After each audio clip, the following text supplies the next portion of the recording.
Ayan, eating time nila. Ayan guys, naubos ang oras natin sa paglilinis ng mga dumi nila kasi binigyan sila ng milk ng aking pamangkin. Lahat sila ay nagdumi ng malambot. Nagkalat po sila.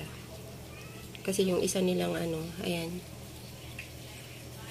yung kanilang ihian at pupuan ay puno na ng ihi. Kaya yung ibang napupo, doon na po sa CR nagkalat. Buti po doon sa CR. Tapos yung iba naman dito po sa ilalim ng lababo namin. Kaya ang aga kong gumising para linisin. Ayan, nag-aalmusal na po sila. Nauna pa sa amin. Pinagtulungan na namin ng anak ko linisin. Siya sa CR, ako dito sa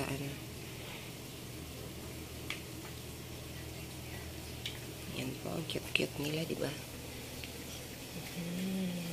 Ayan po ang pinagkakaabalahan namin araw-araw. Tapos meron pa pong 3 aso doon sa kabila. Yung papi, malalaki na rin.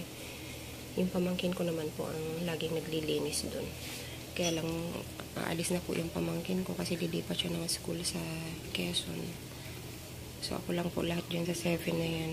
Tapos, nag-garden pa ako. Tapos, ikaw pa lahat sa bahay. Kailangan pong galingan ko na lang mag-manage ng aking time. Ang ano po niyan kasi pag may mga customer din ako yun po yung medyo mahirap sa akin. Kasi may time po na ang kukulit nila yung parang hyper sila.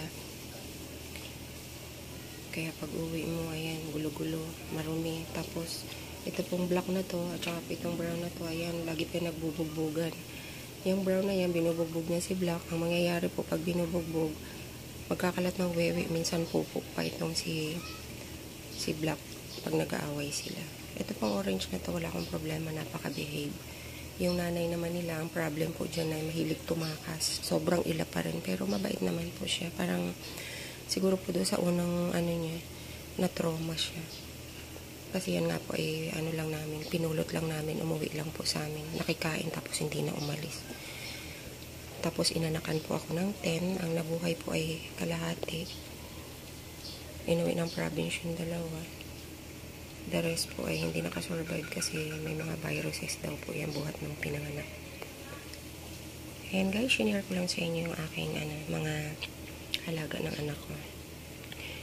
Nakaka-stress naman dahil ayan nga po, mahilig silang magkalat, makulit, malikot. Pero syempre love mo kaya asikasuhin mo na.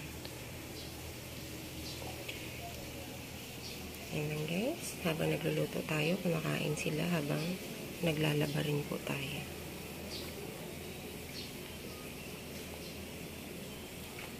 Yan lang guys, thank you for watching.